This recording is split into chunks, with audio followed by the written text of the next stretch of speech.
అందరికీ నమస్కారం. ఈరోజు నేను ఎరెక్టైల్ డిస్ఫంక్షన్ ట్రీట్మెంట్ గురించి మాట్లాడుతున్నాను. అంటే అంగస్తంభన సమస్యకు పరిష్కారం. అంగస్తంభన ఎందుకు వచ్చింది అని ముందు వ్యాధి నిర్ధారణ జరిగిన తర్వాత దానికి ట్రీట్మెంట్. ప్రథమంగా ఇది డ్రగ్స్ తో ప్రారంభమవుతుంది. ఈరోజు మనకు చాలా డ్రగ్స్ ఉన్నాయి, చాలా టాబ్లెట్స్ ఉన్నాయి.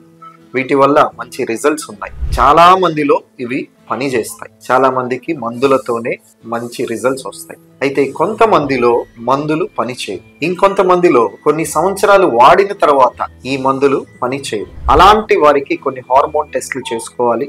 ఏవైనా హార్మోన్ లోపాలు ఉంటే అవి సరి చేసుకుంటే కొంతమందిలో మరలా టాబ్లెట్స్ పనిచేసే అవకాశం ఉంది. అవన్నీ నార్మల్ గా ఉండి కూడా ఇంకా టాబ్లెట్స్ పని చెయ్యట్లేదు అంటే నెక్స్ట్ ఆప్షన్ ఇంజెక్షన్స్.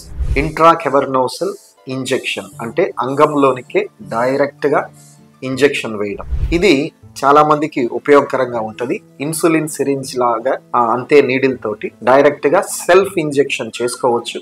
దీన్ని మేము నేర్పిస్తాము. ఈజీగా మనకి ఎప్పుడు కావాలనుకుంటే అప్పుడు ఒక 1 hour or half an hour ముందు చేసుకుని సెక్స్ చేయడానికి వీలుకరంగా ఉంటుంది. చాలా మందికి ఇది యూస్ఫుల్ గా ఉంటది. కొంతకాలానికి ఇది కూడా పని చేయకుండా కొంతమందికి ఉండొచ్చు. లేకపోతే అసలు ఇది కూడా ఫస్ట్ నుండే ఉపయోగపడని వారు కూడా ఉంటారు. అలాంటి వారిలో next option vacuum therapy. Vacuum device తోటి ఎరెక్షన్ తీసుకొని వచ్చే అవకాశం ఉంది. అయితే అందరిలో ఇది హెల్ప్ఫుల్ గా ఉండకపోవచ్చు. ఇది కూడా ఫెయిల్ అయితే నెక్స్ట్ స్టెప్ ప్రాస్థసిస్, పీనైల్ ప్రాస్థసిస్. అంటే ఆర్టిఫిషియల్ గా పెన్నిస్ లోపలే రాడ్ లాంటిది మనం ముందుగానే పెట్టడం వల్ల ఇది ఎప్పుడైనా సెక్స్ చేయడానికి యూస్ఫుల్ గా ఉంటుంది. దీంట్లో 2 రకాలు ఉంటాయి. ఒకటి ఇన్ఫ్లేటబుల్ అండ్ నాన్ ఇన్ఫ్లేటబుల్. అంటే ఇన్ఫ్లేటబుల్ అంటే కొలాప్స్ అయి ఉంటుంది. మనం దాన్ని పంప్ చేసినప్పుడు అది పెద్దదవుతుంది.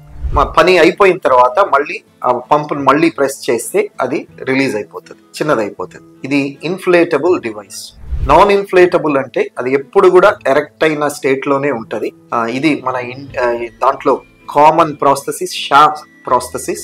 మన ఇండియన్ డాక్టర్ రుపిన్ షా ఆయన ఇన్వెంట్ చేశారు. ఇది ఎక్సలెంట్ డివైస్. చాలా తక్కువ కాస్ట్ కే వస్తుంది. ఎక్కువ శాతం మన కంట్రీలో దీన్ని వాడుతూ ఉన్నాం. సో కాబట్టి మెడిసిన్స్ ఫెయిల్ అయిన వాళ్ళు, ఇంజెక్షన్స్ ఫెయిల్ అయిన వాళ్ళు, వాక్యూమ్ ఫెయిల్ అయిన వాళ్లకు next option and only option is penile prosthesis implantation.